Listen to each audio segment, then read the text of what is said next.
All right, I know it's hard to see me, but you don't need to see me anyway. All right, Peter Pan, we know is soulless. He used to have one. He sold his soul, and now his ego, his consciousness is down here for eternity.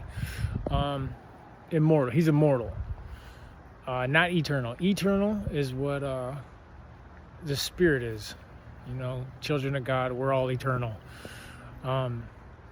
We're all gonna, we'll die and then we'll keep living on. We're forever eternal. Immortal means to stay in the physical world, to abandon God and become immortal on earth in the physical world in the devil's playground, right? The low vibration of physicalness. Anyway, Peter Pan is immortal, sold his soul. We don't have an age on him. It doesn't clarify. He could be 1,000 years old. He could have just sold his soul a year ago. It doesn't clarify it. But anyway, he's soulless, and the Grim Reaper represents God.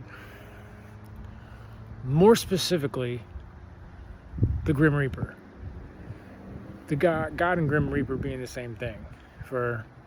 It's like like Mother Nature. It's the laws of nature. It's like God. It's a form of God, right? It's just, but specifically, Captain Hook represents the Grim Reaper. Now,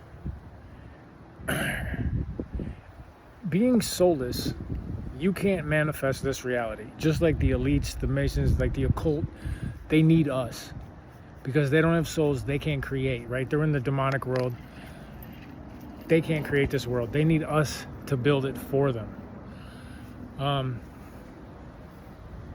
So they use us. Otherwise, they would just get rid of us. So, Captain Hook. Now, okay, like look at vampires, right? Like in the vampire movies, like the Lost Boys, or anything parasitic, or anything demons. Like demons need permission to get in your body, right? To be demon possessed, you almost have to give them permission. Or like in the vampire movies, remember in Lost Boys that the vampires are flying out of their window, but they can't enter unless they're given permission, right? So you need to give them permission. Same thing here.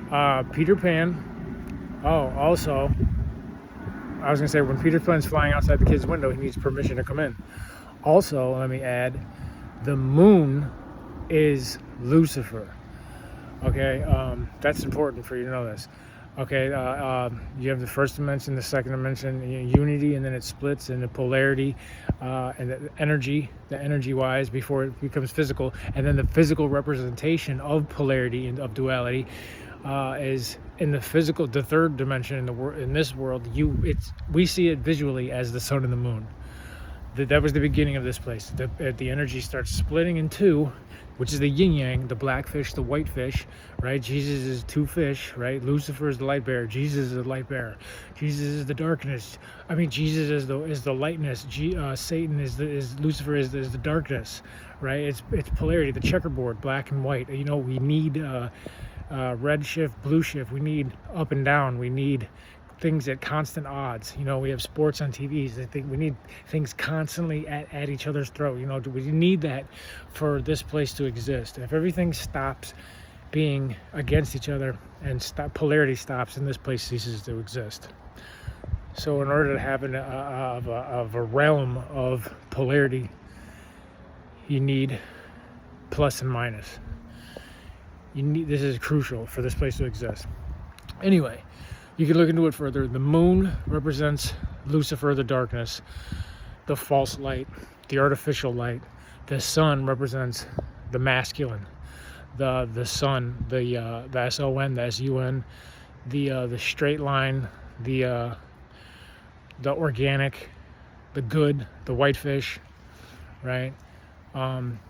Saturn is Satan. Jupiter is good.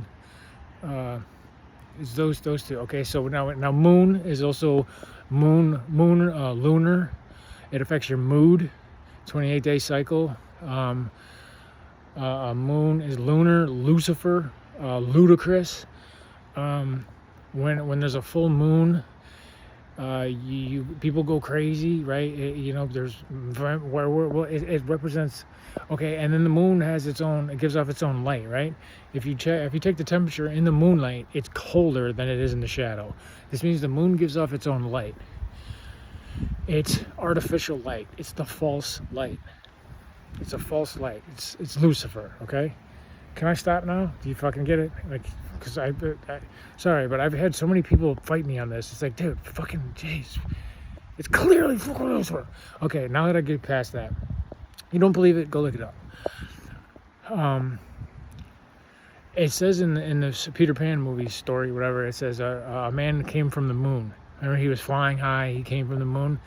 Even that Ruth B song, Lost Boy, son, once was a boy, who came from the moon. Whatever, man. I'm not gonna sing for you.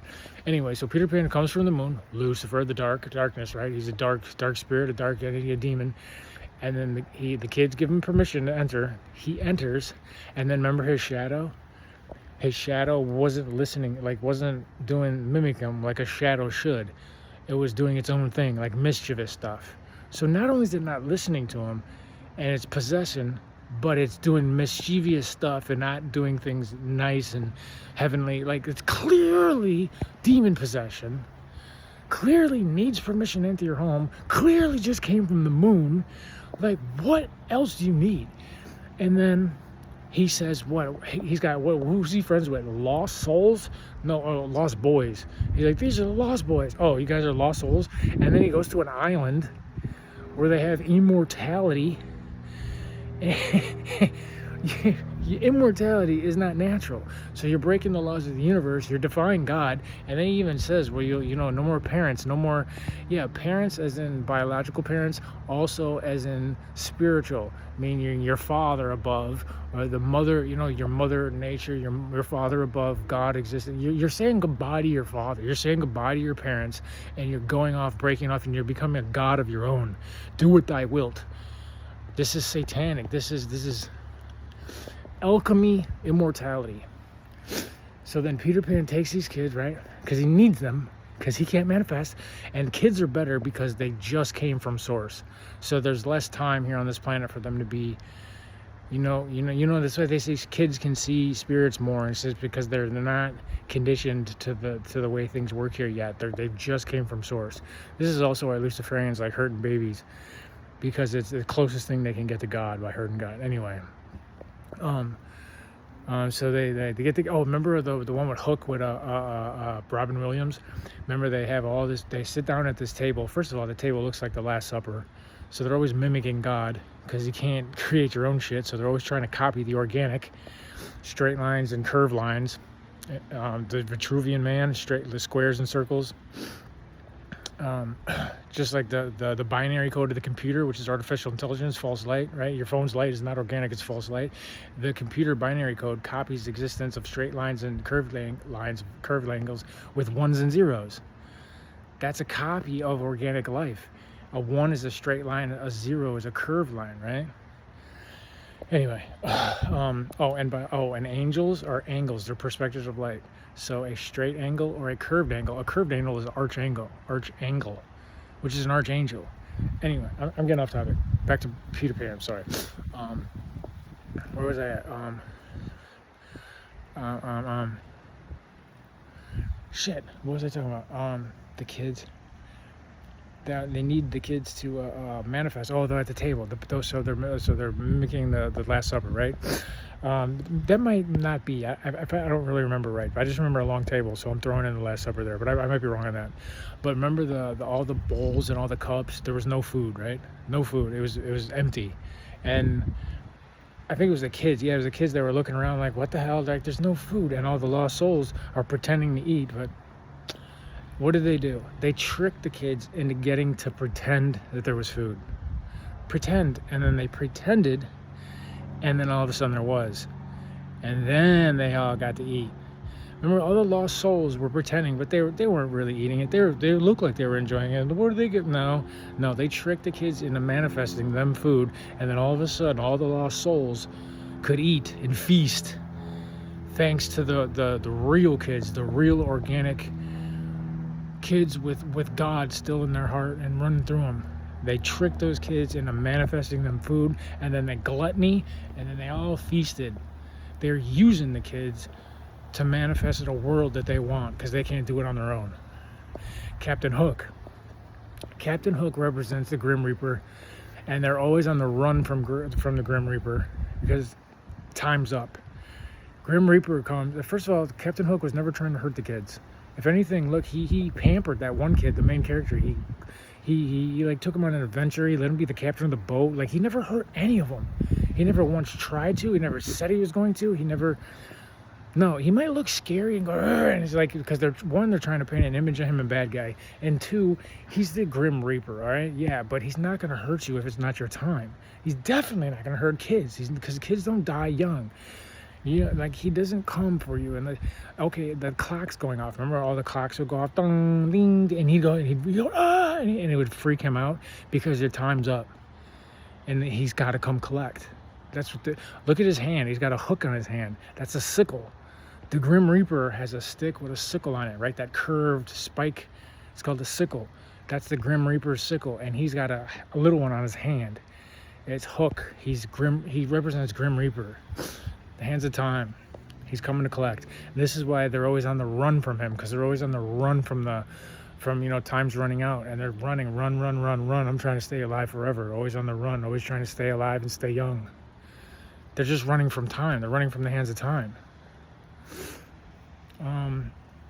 Now you could end it there. There's more with Tinkerbell, pixie dust. You could say that's nanotechnology. With gold flakes and how our nanobots. There's different avenues you can take with that. That's more or less opinion, and I don't want to taint it too much for you. I just want to stick to what's facts. I'll tell you. I'll give you one. Well, pretty much it's over right here. We're done. If you want a little bonus thing, I think this is my take on possibility. Now, you know the story of was it Nimrod? No, Horus. Horus and Set of Egypt, 3000 BC. Horus plays the role of Jesus. Set plays the role of Satan. Set is the night, the moon. Horus is the sun. This is also why in the morning when Horus is rising, you would see Horus on the horizon, because it's Horus rising. That's where you get that word from, right? So Horus is the sun. Set. Now, in this story, if I'm right, Set takes Horus's eye. This is also why I believe the Illuminati does this, because they're mocking Jesus, mocking Horus, saying, "Ha, I took your eye, asshole." Like it's kind of like a 9 Inch Nails dancing on the backs of the bruised. You're making fun of Jesus because he was whipped in the back, so you're dancing on the backs of the bruised. It's saying F you to Jesus. Same thing that they would be with Horus, only it wasn't his back. They took his eye, so they like cover their eye. They're like, "Ha, we got your eye." It's just talking shit to the good. That's all it is. It's the darkness laughing at the goodness. So if these reptilians, they're draconians, right? Aliens are demons. It's the same thing. A demon materialized, manifested into the physical world, shapeshifts into the form of an alien. That's just, it's an alien and a demon's the same thing. They're not extraterrestrial, they're interdimensional. It's the same shit. I don't even want to say they're not, because they're both. And then as above, so below. What's within is without. So if you go on a small level, then the demon or the alien would be a parasite. It does the same thing. A parasite sucks your energy, your life force. It sucks your physical, whatever's on the molecular level, the microcosm. It's a parasite. You go in the microcosm, it's a parasite. You zoom out to the macrocosm, it's a demon spiritually, or it's an alien extraterrestrial physically. It's the same shit. All of it combined, all of it, and call it phenomenology. All right, you could even throw Bigfoot into this. You could even throw Dogman into this. You could even throw a Chupacabra into it. All of these phenomenons could be the demons manifesting and shape-shifting and just Skinwalker Ranch. It's all phenomenology, okay? That star is looking weird. I've never seen it flicker so much. I don't think I can show you. Yeah, I can't zoom in the dumbass bright light. Okay, you see it there? Anyway, I'll get back to what I was talking about. Right there. Okay, so what I was gonna say is, who took Captain Hook's hand? A crocodile. Remember, a crocodile bit and took his hand. That's how he lost it. Well, if a crocodile, a reptilian, took his hand, is that the same thing as a demon taking Jesus's eye? Now, I know it's the Grim Reaper, but I'm telling you, Grim Reaper is still, I know it's not Jesus, but it's still God. It's just a costume of God. It's God that says, this is the laws of the universe, you have to die. Technically, it's God, but it's just a different form. Again, I don't know if this is true. I'm just speculating this. It's a possibility. So take it with a grain of salt, but it's an idea. You know, that it's kind of similar, taking his eye, or a reptilian. And then why reptilians? If I can clear that up. There's the reptilian part of the brain, and there's the mammalian part of the brain. If you have kids and you want to nurture your kids, and then you have 10 kids, you know, like a litter or whatever, and then one goes missing, you go looking for the other one. You care about all of them. You nurture them all. You take care of them all. That's mammalian. You love them. What is it? Sharks that have kids, and it's like, well, whoever eat each other, fucking fight each other. Whoever survives is the survival of the fittest. That survival of the fittest mentality, that's reptilian. That's fuck the weak. Only the strongest survive. We need to keep the best gene. There's no heart in that. You know, that's reptilian thinking. So there's two ideologies, and the reptilian ideology is the darkness. That's from the moon, the Lucifer, the dark ways, the mammalian ways, the loving, the nurturing.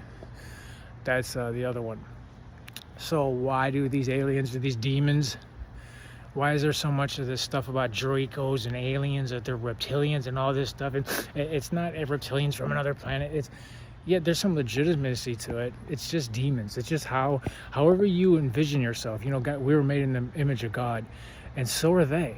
They're made in their image, and if their ideology is reptilian, then they will manifest and see themselves, and they will make themselves materialize in the image of how they see themselves. And how they see themselves is a reptilian type of mentality from the reptilian part of the brain that materializes into a shape-shifting reptilian, which is exactly what they are. So that's why. But all right, 17 minutes, man. I didn't mean for it to be this long. Hopefully I cleared up some answers for you guys. I'm going inside.